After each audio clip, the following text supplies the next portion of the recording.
Chapter I, Pyotr Petrovitch, she cried. Protect me, you at least. Make this foolish woman understand that she can't behave like this to a lady in misfortune, that there is a law for such things. I'll go to the Governor-General himself. She shall answer for it. Remembering my father's hospitality, protect these orphans. Allow me, madam, allow me. Pyotr Petrovitch waved her off. Your papa, as you are well aware, I had not the honor of knowing. Someone laughed aloud. And I do not intend to take part in your everlasting squabbles with Amalia Ivanovna. I have come here to speak of my own affairs, and I want to have a word with your stepdaughter, Sofia Ivanovna, I think it is. Allow me to pass. Pyotr Petrovitch, edging by her, went to the opposite corner where Sonia was. Katerina Ivanovna remained standing where she was, as though thunderstruck. She could not understand how Pyotr Petrovitch could deny having enjoyed her father's hospitality. Though she had invented it herself, she believed in it firmly by this time. She was struck too by the businesslike, dry, and even contemptuous menacing tone of Pyotr Petrovitch. All the clamor gradually died away at his entrance. Not only was this serious businessman strikingly incongruous with the rest of the party, but it was evident, too, that he had come upon some matter of consequence, that some exceptional cause must have brought him, and that therefore something was going to happen. Raskolnikov, standing beside Sonia, moved aside to let him pass. Pyotr Petrovitch did not seem to notice him. A minute later, Lebeziatnikov, too, appeared in the doorway. He did not come in, but stood still, listening with marked interest, almost wonder, and seemed for a time perplexed. Excuse me for possibly interrupting you, but it's a matter of some importance, Pyotr Petrovitch observed, addressing the company generally. I am glad indeed to find other persons present. Amalia Ivanovna, I humbly beg you as mistress of the house to pay careful attention to what I have to say to Sofia Ivanovna. Sofia Ivanovna, he went on, addressing Sonia, who was very much surprised and already alarmed. Immediately after your visit, I found that 100-ruble note was missing from my table in the room of my friend Mr. Lebeziatnikov. If in any way whatever you know and will tell us where it is now, I assure you on my word of honor and call all present to witness that the matter shall end there. In the opposite case, I shall be compelled to have recourse to very serious measures, and then you must blame yourself. Complete silence reigned in the room. Even the crying children were still. Sonia stood deadly pale, staring at Luzhin and unable to say a word. She seemed not to understand. Some seconds passed. Well, how is it to be then? Asked Luzhin, looking intently at her. I don't know. I know nothing about it, Sonia articulated faintly at last.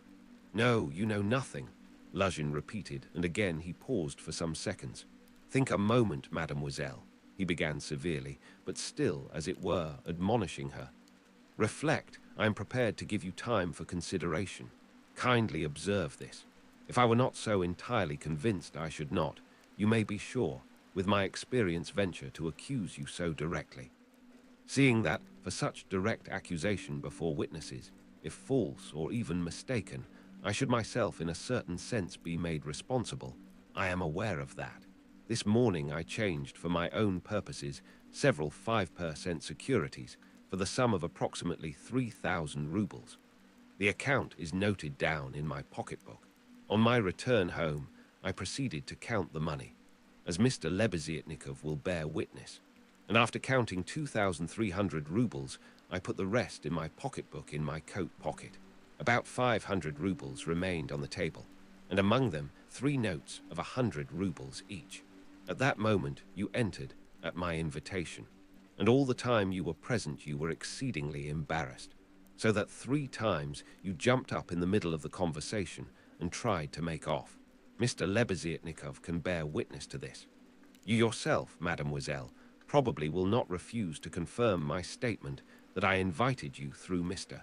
Lebeziatnikov solely in order to discuss with you the hopeless and destitute position of your relative, Katerina Ivanovna, whose dinner I was unable to attend, and the advisability of getting up something of the nature of a subscription, lottery, or the like, for her benefit. You thanked me and even shed tears. I describe all this as it took place, primarily to recall it to your mind and secondly to show you that not the slightest detail has escaped my recollection.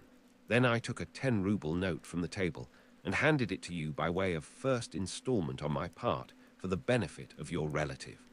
Mr. Lebeziatnikov saw all this. Then I accompanied you to the door, you being still in the same state of embarrassment.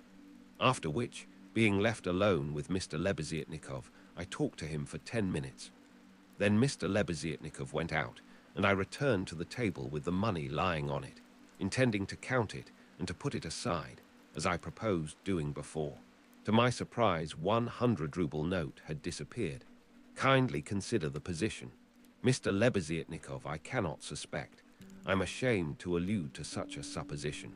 I cannot have made a mistake in my reckoning. For the minute before your entrance, I had finished my accounts and found the total correct.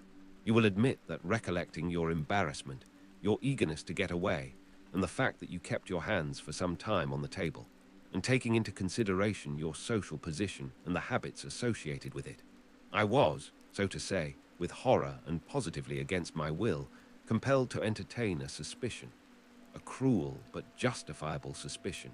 I will add further and repeat that in spite of my positive conviction, I realize that I run a certain risk in making this accusation. But as you see, I could not let it pass. I have taken action, and I will tell you why. Solely, madam, solely, owing to your black ingratitude. Why, I invite you for the benefit of your destitute relative. I present you with my donation of 10 rubles, and you, on the spot, repay me for all that with such an action. It is too bad. You need a lesson. Reflect. Moreover, like a true friend, I beg you, and you could have no better friend at this moment, think what you are doing, otherwise I shall be immovable. Well, what do you say? I have taken nothing, Sonia whispered in terror. You gave me 10 rubles. Here it is. Take it. Sonia pulled her handkerchief out of her pocket, untied a corner of it, took out the 10-ruble note, and gave it to Luzhin. And the 100 rubles you do not confess to taking? He insisted reproachfully, not taking the note. Sonia looked about her. All were looking at her with such awful, stern, ironical, hostile eyes. She looked at Raskolnikov. He stood against the wall with his arms crossed, looking at her with glowing eyes. "Good God!" broke from Sonia. "Amalia Ivanovna, we shall have to send word to the police, and therefore I humbly beg you meanwhile to send for the house porter," Luzhin said softly and even kindly. "Gott der Barmherzei! I knew she was the thief," cried Amalia Ivanovna, throwing up her hands. "You knew it?" Luzhin caught her up. "Then I suppose you had some reason before this for thinking so. I beg you, worthy Amalia Ivanovna, to remember your words which have been uttered before witnesses." There was a buzz of loud conversation on all sides. All were in movement. "What?" cried Katerina Ivanovna, suddenly realizing the position, and she rushed at Luzhin. "What? You accuse her of stealing? Sonia? Ah, the wretches, the wretches." And running to Sonia, she flung her wasted arms round her and held her as in a vice. "Sonia, how dared you take 10 rubles from him? Foolish girl, give it to me. Give me the 10 rubles at once. Here." And snatching the note from Sonia, Katerina Ivanovna crumpled it up and flung it straight into Luzhin's face. It hit him in the eye and fell on the ground. Amalia Ivanovna hastened to pick it up. Pyotr Petrovitch lost his temper. "Hold that mad woman," he shouted. At that moment, several other persons besides Lebeziatnikov appeared in the doorway, among them the 2 ladies. "What, mad? Am I mad? Idiot!" shrieked Katerina Ivanovna. "You are an idiot yourself, pettifogging lawyer, base man. Sonia, Sonia, take his money. Sonia a thief. Why, she'd give away her last penny." And Katerina Ivanovna broke into hysterical laughter. "Did you ever see such an idiot?" She turned from side to side. "And you too," she suddenly saw the landlady. "And you too, sausage eater, you declare that she is a thief, you trashy Prussian hen's leg in a crinoline. She hasn't been out of this room. She came straight from you, you wretch, and sat down beside me. Everyone saw her. She sat here by Rodion Romanovitch. Search her. Since she's not left the room, the money would have to be on her. Search her, search her. But if you don't find it, then excuse me, my dear fellow, you'll answer for it. I'll go to our sovereign, to our gracious Tsar himself, and throw myself at his feet today, this minute. I am alone in the world. They would let me in. Do you think they wouldn't? You're wrong. I will get in. I will get in. You reckoned on her meekness. You relied upon that. But I am not so submissive, let me tell you. You've gone too far yourself. Search her, search her. And Katerina Ivanovna in a frenzy shook Luzhin and dragged him towards Sonia. I am ready, I'll be responsible. But calm yourself, madam, calm yourself. I see that you are not so submissive. Well, well, but as to that, Luzhin muttered, that ought to be before the police. Though indeed there are witnesses enough as it is. I am ready. But in any case it's difficult for a man, on account of her sex, but with the help of Amalia Ivanovna. Though, of course, it's not the way to do things. How is it to be done? As you will. Let anyone who likes search her, cried Katerina Ivanovna. Sonia, turn out your pockets. See, look, monster, the pocket is empty. Here was her handkerchief. Here is the other pocket, look. D-U-C, D-U-C. And Katerina Ivanovna turned, or rather snatched, both pockets inside out. But from the right pocket, a piece of paper flew out, and describing a parabola in the air fell at Luzhin's feet. Everyone saw it. Several cried out. Pyotr Petrovitch stooped down, picked up the paper in 2 fingers, lifted it where all could see it, and opened it. It was a 100-ruble note folded in 8.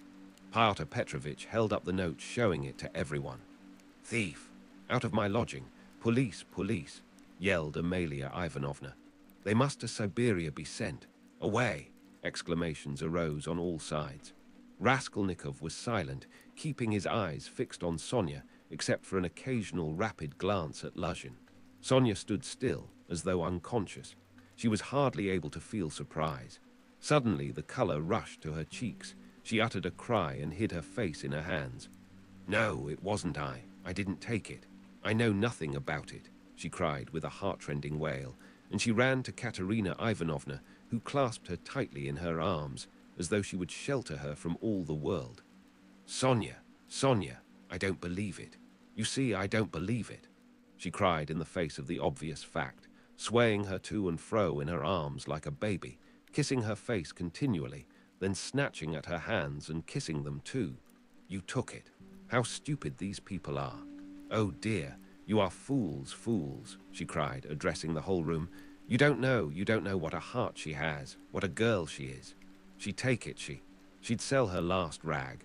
She'd go barefoot to help you if you needed it. That's what she is. She has the yellow passport because my children were starving. She sold herself for us. Ah, husband, husband, do you see, do you see? What a memorial dinner for you. Merciful heavens. Defend her. Why are you all standing still? Rodion Romanovich, why don't you stand up for her? Do you believe it too? You are not worth a little finger, all of you together. Good God, defend her now at least. The wail of the poor, consumptive, helpless woman seemed to produce a great effect on her audience. The agonized, wasted, consumptive face, the parched, blood-stained lips, the hoarse voice, the tears unrestrained as a child's, the trustful, childish, and yet despairing prayer for help was so piteous that everyone seemed to feel for her. Pyotr Petrovitch, at any rate, was at once moved to compassion. Madam, madam, this incident does not reflect upon you, he cried impressively.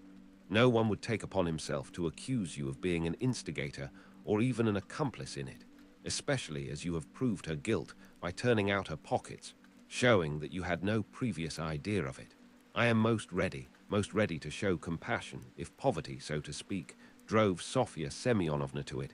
But why did you refuse to confess, mademoiselle? Were you afraid of the disgrace? The first step.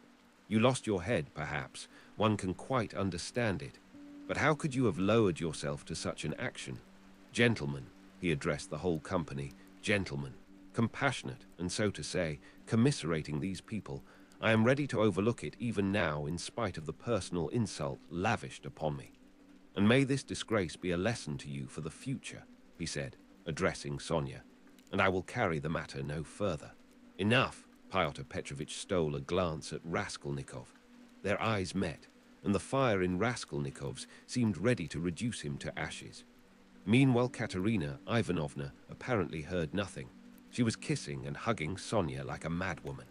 The children, too, were embracing Sonia on all sides, and Polenka, though she did not fully understand what was wrong, was drowned in tears and shaking with sobs as she hid her pretty little face, swollen with weeping, on Sonia's shoulder. "How vile!" a loud voice cried suddenly in the doorway.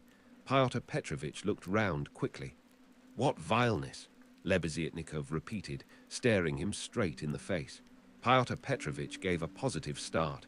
All noticed it and recalled it afterwards. Lebeziatnikov strode into the room. "And you dared to call me as witness," he said, going up to Pyotr Petrovitch. "What do you mean? What are you talking about?" muttered Luzhin. "I mean that you are a slanderer. That's what my words mean," Lebeziatnikov said hotly, looking sternly at him with his short-sighted eyes. He was extremely angry. Raskolnikov gazed intently at him, as though seizing and weighing each word. Again there was a silence. Pyotr Petrovitch indeed seemed almost dumbfounded for the first moment. "If you mean that for me," he began, stammering. "But what's the matter with you? Are you out of your mind? I'm in my mind, but you are a scoundrel. Ah, how vile! I have heard everything. I kept waiting on purpose to understand it, for I must own even now it is not quite logical. What you have done it all for I can't understand." "Why, what have I done then?"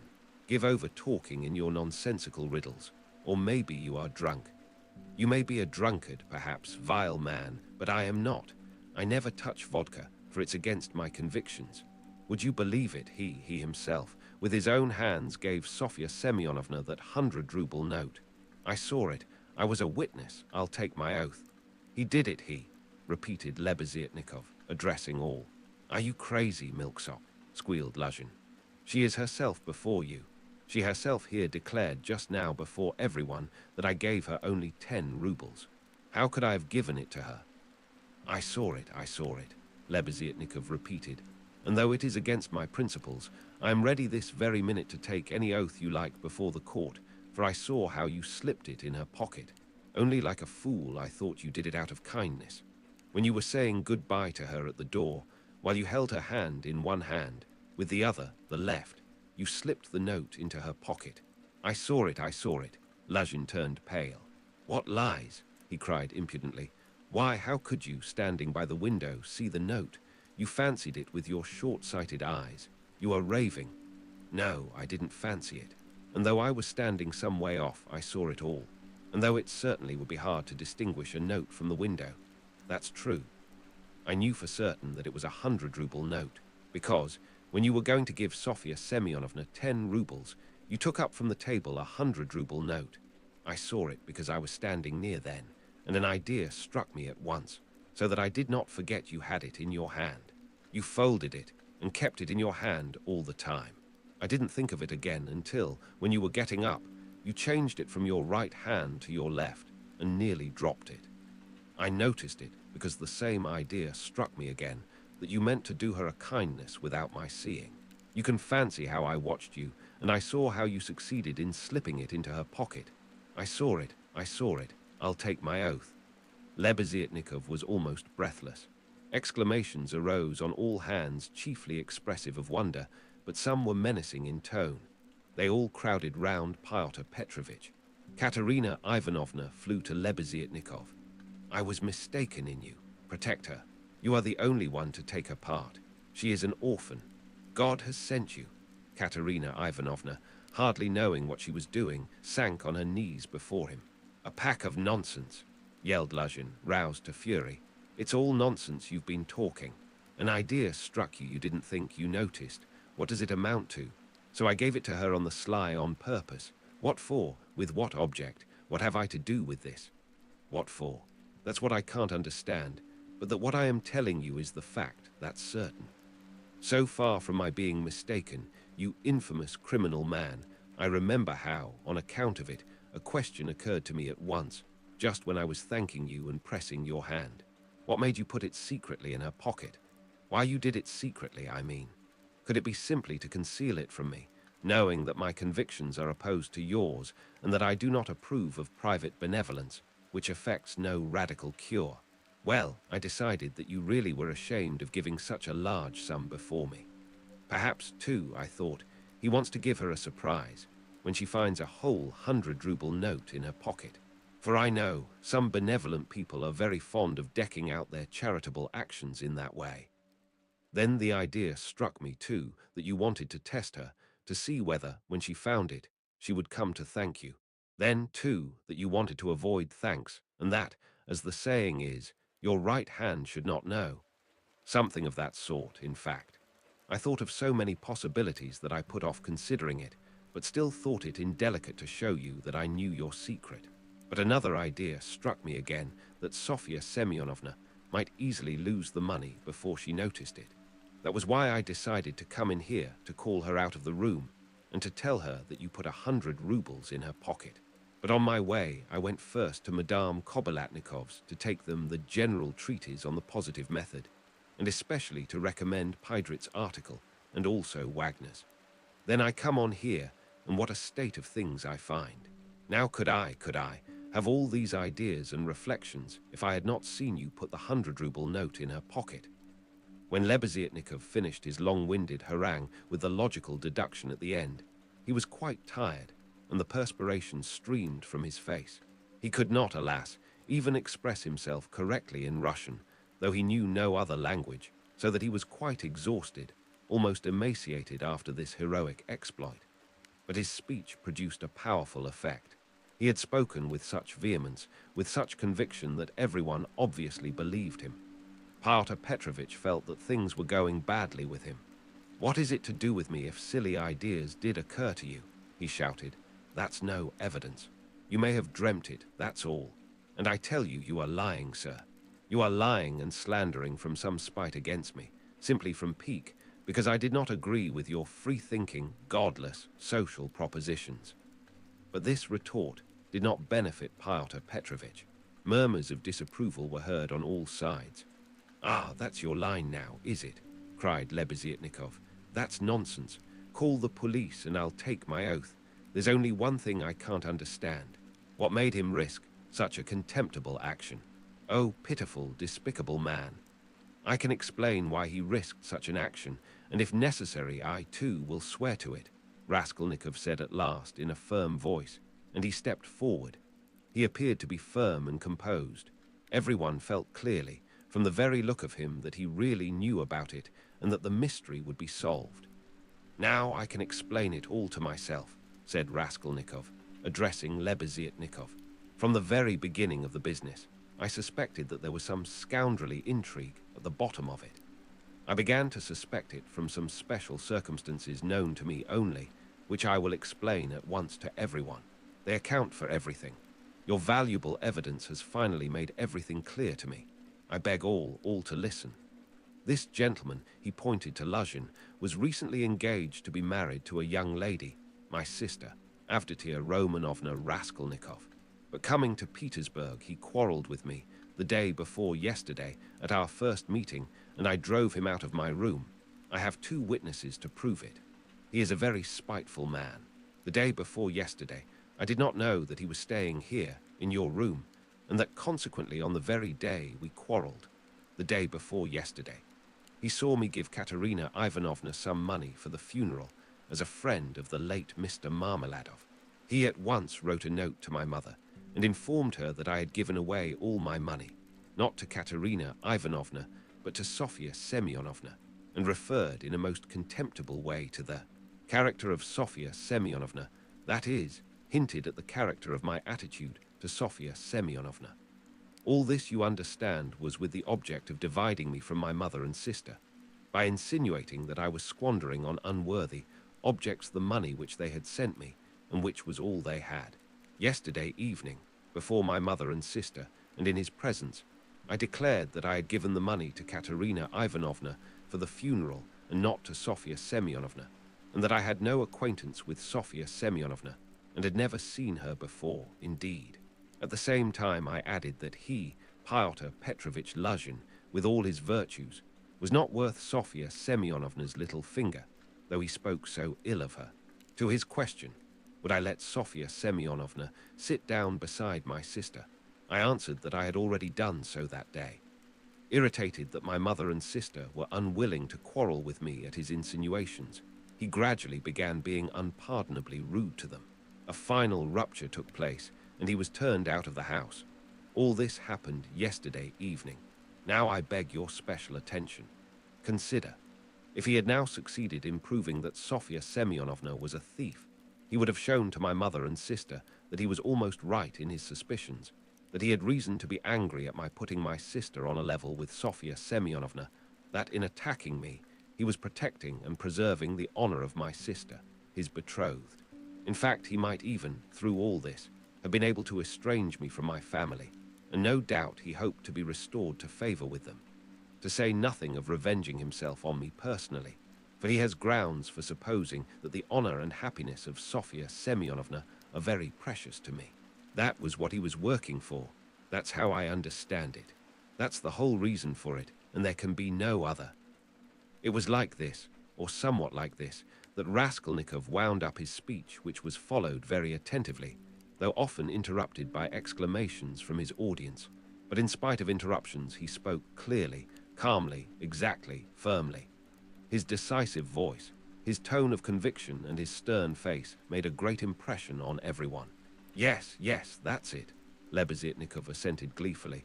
That must be it, for he asked me, as soon as Sofya Semyonovna came into our room, whether you were here, whether I had seen you among Katerina Ivanovna's guests. He called me aside to the window and asked me in secret.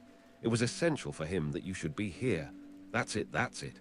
Luzhin smiled contemptuously and did not speak, but he was very pale. He seemed to be deliberating on some means of escape. Perhaps he would have been glad to give up everything and get away, but at the moment this was scarcely possible. It would have implied admitting the truth of the accusations brought against him. Moreover, the company, which had already been excited by drink, was now too much stirred to allow it. The commissariat clerk, though indeed he had not grasped the whole position, was shouting louder than anyone and was making some suggestions very unpleasant to Luzhin. But not all those present were drunk. Lodgers came in from all the rooms. The three Poles were tremendously excited and were continually shouting at him. The pan is a lajdak, and muttering threats in Polish. Sonia had been listening with strained attention, though she too seemed unable to grasp it all. She seemed as though she had just returned to consciousness. She did not take her eyes off Raskolnikov, feeling that all her safety lay in him. Katerina Ivanovna breathed hard and painfully and seemed fearfully exhausted. Amalia Ivanovna stood looking more stupid than anyone, with her mouth wide open, unable to make out what had happened. She only saw that Pyotr Petrovitch had somehow come to grief. Raskolnikov was attempting to speak again, but they did not let him. Everyone was crowding round Luzhin with threats and shouts of abuse, but Pyotr Petrovitch was not intimidated. Seeing that his accusation of Sonia had completely failed, he had recourse to insolence. "Allow me, gentlemen, allow me. Don't squeeze, let me pass," he said, making his way through the crowd. "And no threats, if you please. I assure you it will be useless. You will gain nothing by it. On the contrary, you'll have to answer, gentlemen, for violently obstructing the course of justice. The thief has been more than unmasked, and I shall prosecute. Our judges are not so blind and not so drunk, and will not believe the testimony of two notorious infidels, agitators, and atheists, who accuse me from motives of personal revenge, which they are foolish enough to admit. Yes, allow me to pass. Don't let me find a trace of you in my room. Kindly leave at once, and everything is at an end between us. When I think of the trouble I've been taking, the way I've been expounding, all this fortnight. I told you myself today that I was going, when you tried to keep me. Now I will simply add that you are a fool. I advise you to see a doctor for your brains and your short sight. Let me pass, gentlemen." He forced his way through. But the commissariat clerk was unwilling to let him off so easily. He picked up a glass from the table, brandished it in the air, and flung it at Pyotr Petrovitch. But the glass flew straight at Amalia Ivanovna. She screamed, and the clerk, overbalancing, fell heavily under the table. Pyotr Petrovitch made his way to his room, and half an hour later had left the house. Sonia, timid by nature, had felt before that day that she could be ill-treated more easily than anyone, and that she could be wronged with impunity. Yet till that moment she had fancied that she might escape misfortune by care, gentleness, and submissiveness before everyone. Her disappointment was too great. She could, of course, bear with patience, and almost without murmur anything, even this.